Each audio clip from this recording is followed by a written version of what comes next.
Kinamusta ng TV48 ang mga tindera na dating nangungupahan at nagbebenta sa nasunog na palengke o city supermarket ng lungsod ng Cabanatuan. Ilan sa aming nakapanayam ay nagsasabing hindi na sila makakabalik sa bagong pamilihan ng lungsod dahil hindi nila kayang bayaran ang milyones na halaga ng goodwill. Gusto namin bumalik, kaya lang wala kaming pambili. Napakamahal po. Baka sa bahay na lang po kami. Ang tinda, oh. Wala na po siguro, hindi na kami maghahanap buhay. Paano po gagawin namin? Yan talaga palengke. Ba't ganun kalaki naman yung babayaran? Sa bahay na lang. Wala ako 1 milyon eh. Wala po kami, hindi naman po namin kinikita 1 milyon. Hindi nga po namin kaya presyo.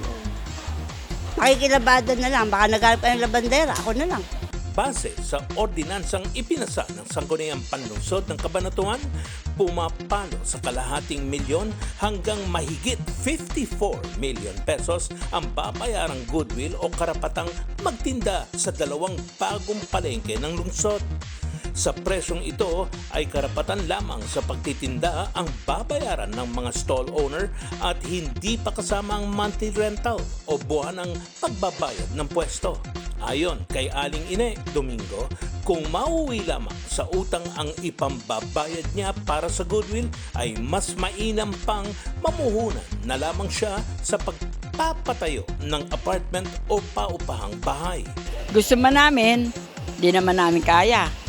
Uutangin lang namin at another 25 years, na naman, another renew na naman, di ba?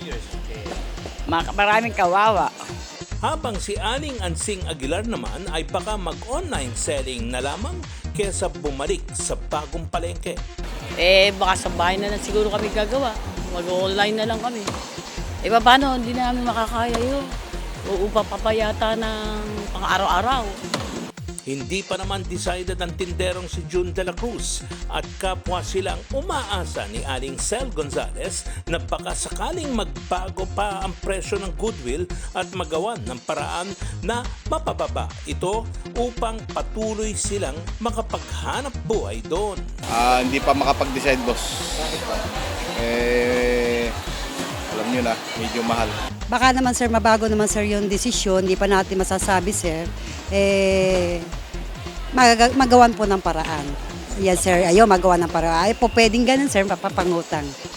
Matatandaan na nasunog ang City Supermarket noong April 1, 2020 habang ang Magsaysay Public Market o Sangitan Market naman ay dinimolish.